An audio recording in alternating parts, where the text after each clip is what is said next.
بحبيبه المصطفى ومن على المؤمنين بنبيه المجتبى الصلاة والسلام على سيدنا ومحمد خير البراء وعلى آله وأصحابه المتعدبين بالتقوى أما بعد فأعوذ بالله من الشيطان الرجيم بسم الله الرحمن الرحيم إنما يريد الله ليذهب عنكم الرجس أهل البيت ويطهركم تطهيرا إن الله وملائكته يصلون على النبي يا أيها الذين آمنوا صلوا عليه وسلموا تسليما اللهم صل على سيدنا ومولانا محمد وبارك وسلم الصلاة والسلام عليك يا خاتم النبيين وعلى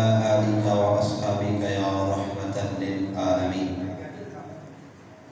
حمد و ثنا کے بعد بالخصوص سٹیج پر تشریف فرما میرے چشم و چراغ استانہ علیہ بلہار شریف کے پھولوں اور مسجد میں تشریف فرما عاشقان مصطفیٰ السلام علیکم ورحمۃ اللہ وبرکاتہ.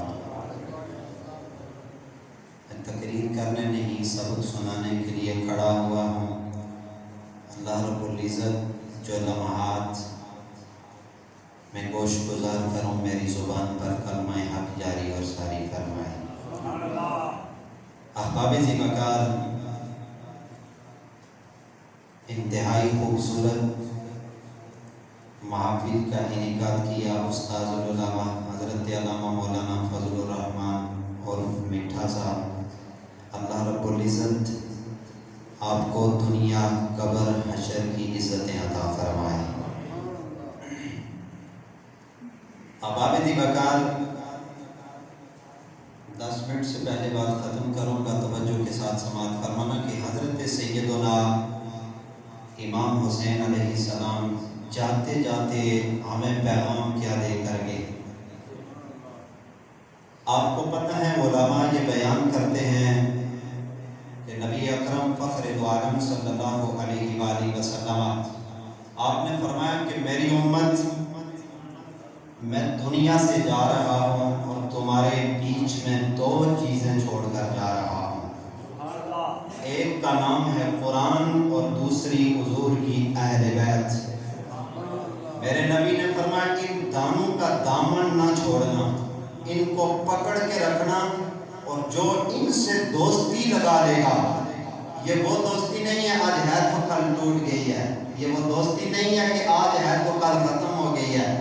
حتیٰ کہ اگر دوستی پکی ہو گئی ان کے ساتھ، میں دھوکہ کر سکتا ہوں ان کے ساتھ، آپ کر سکتے ہیں، لیکن ان کی ہمارے ساتھ اتنی پکی دوستی ہے کہ حوض کوثر پر بھی یہ دونوں وہاں کھڑے ہوں گے. اللہ رب العزت نے قرآن میں فرمایا انما یرید اللہ لیذھب عنکم الرجس اہل البیت ویطہرکم تطہیرا. اللہ رب العزت فرماتا کہ میں نے حضور کی اہل بیت کو بالکل پاک اور صاف کر دیا. اب اگر کوئی شک یا سوچ و فکر کرے گا تو اس کی فکر اور سوچ گندی ہو سکتی ہے، لیکن حضور کی آل پر کوئی ذرہ برابر بھی آنچ نہیں آ سکتی. بس آخری پیغام امام حسین کی زندگی کا دے کر اجازت چاہتا ہوں توجہ کے ساتھ کہ حضرت امام حسین اور حضرت امام حسن کے ساتھ میرا نبی کا کتنا پیار تھا اور ان کا میرے نبی کے ساتھ کتنا پیار تھا. حضور علیہ السلام اپنے کاشانہ میں تشریف فرماتے فَكَشَفَ رسول اللہ، حدیث کے جملے ہیں. حضور اپنے کاشانے میں تشریف فرماتے، اتنے میں میرے نبی علیہ السلام کے غلام حاضر ہوئے اور آ کر حضور سے کچھ بات چیت کی. تو بس جانے لگے تو آپ کو محسوس ہوا کہ حضور کی چادر کے نیچے کوئی چیز موجود ہے. اللہ اللہ میرے اور آپ کے کریم رؤوف الرحیم نبی کی خدمت عالیہ میں آپ کے ایک صحابی کا نزول ہوا. آ کر سلام کیا، سلام کا جواب لیا. جب پلٹنے لگے میرے نبی کے صحابی عرض کرتے ہیں یا رسول اللہ صلی اللہ